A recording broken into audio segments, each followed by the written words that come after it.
Deuteronomy 31-32. Chapter 31. Then Moses went out and spoke these words to all Israel. I am now 120 years old, and I am no longer able to lead you.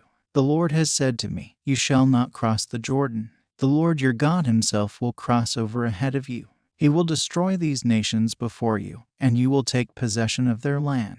Joshua also will cross over ahead of you, as the Lord said, and the Lord will do to them what he did to Sihon and Og, the kings of the Amorites, whom he destroyed along with their land. The Lord will deliver them to you, and you must do to them all that I have commanded you.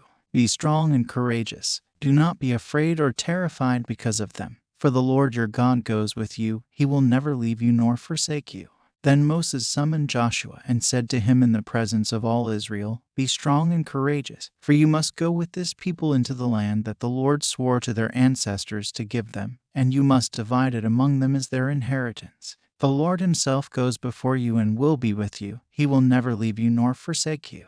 Do not be afraid. Do not be discouraged. So Moses wrote down this law and gave it to the Levitical priests, who carried the ark of the covenant of the Lord, and to all the elders of Israel. Then Moses commanded them, at the end of every 7 years, in the year for canceling debts, during the festival of tabernacles, when all Israel comes to appear before the Lord your God at the place he will choose, you shall read this law before them in their hearing.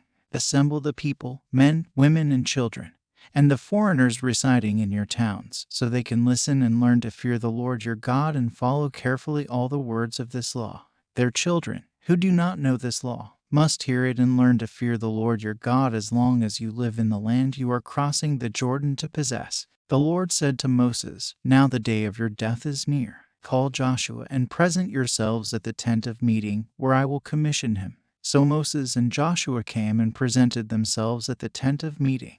Then the Lord appeared at the tent in a pillar of cloud, and the cloud stood over the entrance to the tent. And the Lord said to Moses, You are going to rest with your ancestors, and these people will soon prostitute themselves to the foreign gods of the land they are entering. They will forsake me and break the covenant I made with them. And in that day I will become angry with them and forsake them. I will hide my face from them, and they will be destroyed. Many disasters and calamities will come on them. And in that day they will ask, Have not these disasters come on us because our God is not with us? And I will certainly hide my face in that day because of all their wickedness and turning to other gods. Now write down this song and teach it to the Israelites and have them sing it, so that it may be a witness for me against them. When I have brought them into the land flowing with milk and honey, the land I promised on oath to their ancestors, and when they eat their fill and thrive, they will turn to other gods and worship them, rejecting me and breaking my covenant. And when many disasters and calamities come on them, this song will testify against them, because it will not be forgotten by their descendants. I know what they are disposed to do, even before I bring them into the land I promised them on oath. So Moses wrote down this song that day and taught it to the Israelites. The Lord gave this command to Joshua son of Nun, Be strong and courageous, for you will bring the Israelites into the land I promised them on oath, and I myself will be with you. After Moses finished writing in a book the words of this law from beginning to end, he gave this command to the Levites who carried the ark of the covenant of the Lord. Take this book of the law and place it beside the ark of the covenant of the Lord your God. There it will remain as a witness against you. For I know how rebellious and stiff-necked you are. If you have been rebellious against the Lord while I am still alive and with you, how much more will you rebel after I die? Assemble before me all the elders of your tribes and all your officials, so that I can speak these words in their hearing and call the heavens and the earth to testify against them. For I know that after my death you are sure to become utterly corrupt and to turn from the way I have commanded you. In days to come, disaster will fall on you because you will do evil in the sight of the Lord and arouse his anger by what your hands have made. And Moses recited the words of this song from beginning to end in the hearing of the whole assembly of Israel.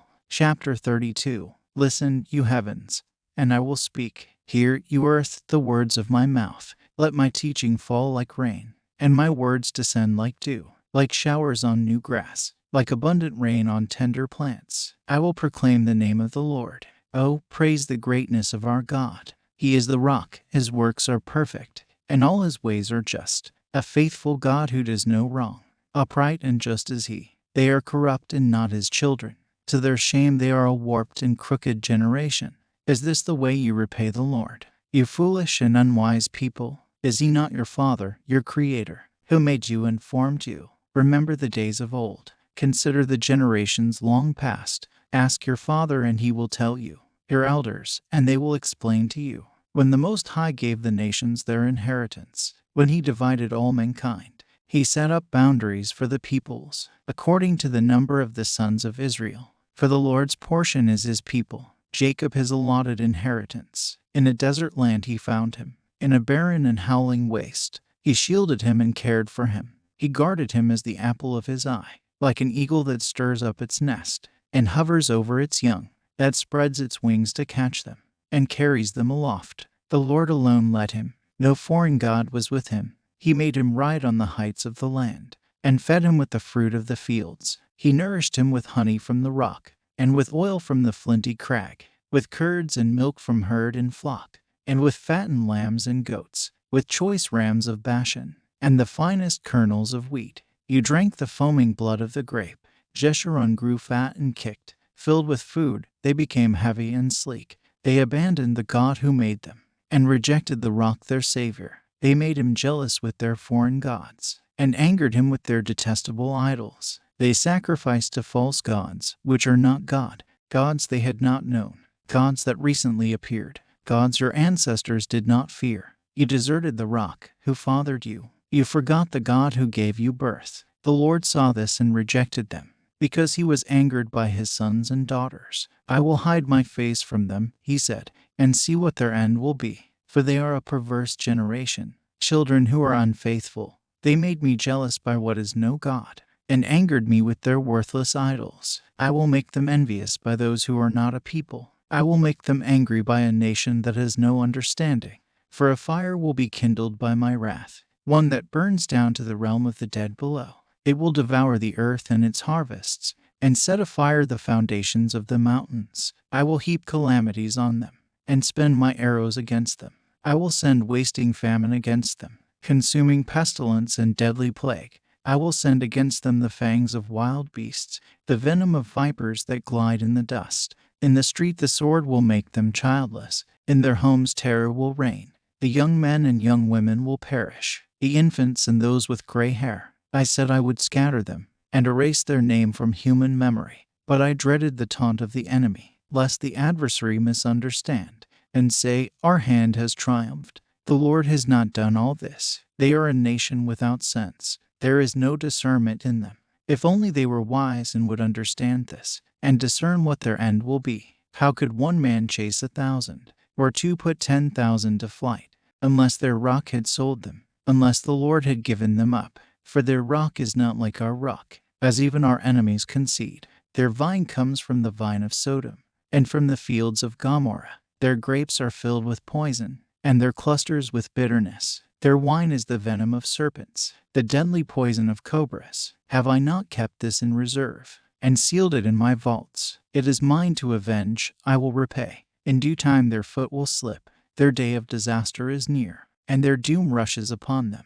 The Lord will vindicate his people, and relent concerning his servants. When he sees their strength is gone, and no one is left, slave or free, he will say, now where are their gods, the rock they took refuge in, the gods who ate the fat of their sacrifices, and drank the wine of their drink offerings? Let them rise up to help you. Let them give you shelter. See now that I myself am he. There is no God besides me. I put to death and I bring to life. I have wounded and I will heal, and no one can deliver out of my hand. I lift my hand to heaven and solemnly swear, as surely as I live forever, when I sharpen my flashing sword, and my hand grasps it in judgment, I will take vengeance on my adversaries, and repay those who hate me. I will make my arrows drunk with blood, while my sword devours flesh, the blood of the slain and the captives, the heads of the enemy leaders. Rejoice, you nations, with his people, for he will avenge the blood of his servants. He will take vengeance on his enemies, and make atonement for his land and people.